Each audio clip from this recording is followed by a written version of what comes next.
অনুমতিটা দিচ্ছে আপনার কাছে? অনুমতি যে কাগজে সবকিছু আছে স্যার, ওইটা আপনি দেখেন, দেখলে আপনি বুঝতে পারবেন। আপনাদের তো কাগজ দেওয়া হয়েছে, আপনারা সব দিয়ে দিচ্ছি। সেলিম চেয়ারম্যানের টিম না? না না না না না, আমরা ফরিদ আহমেদ রয়্যাল বেল। আরে রয়্যাল কি আমরা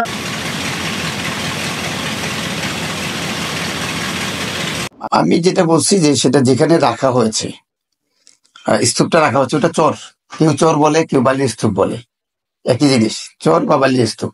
ওটা মানে নদীর মাঝখানে। আমার বক্তব্য হচ্ছে যে নদীর মাঝখানে যে মানে বালির স্তূপ বা চর যেটি বলেন, ওটাকে অপসারণ না করলে নদীর গতিপথ ঠিক থাকবে না। এটা হলো আমার ব্যক্তিগত। কার্যাদেশের যে 7টি শর্ত রয়েছে সেখানে কিন্তু আমরা স্পষ্ট করে উল্লেখ করেছি, শুধুমাত্র ড্রেসড ম্যাটেরিয়াল সেটি অপসারণের জন্য তাসিম তাহান কনস্ট্রাকশনকে দায়িত্ব দেওয়া হয়েছে এবং তারা 3টি প্রতিষ্ঠানে এখানে স্পট কোটেশনে অংশগ্রহণ করেছিলেন।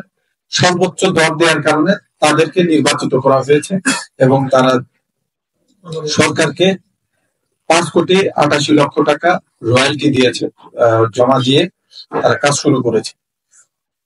তাদের কাজের ক্ষেত্রে যে শর্তগুলো দেওয়া হয়েছে, এখানে মূল 2টি শর্ত হচ্ছে, ড্রেস ম্যাটেরিয়াল অপসারণ করবেন, সেই ড্রেস ম্যাটেরিয়াল অপসারণের পরে যে মাটির স্বাভাবিক উচ্চতা রয়েছে সেটি বজায় রাখবেন এবং কোনো মতেই নদীর তলদেশ থেকে বালু বা মাটি উত্তোলন করা যাবে না।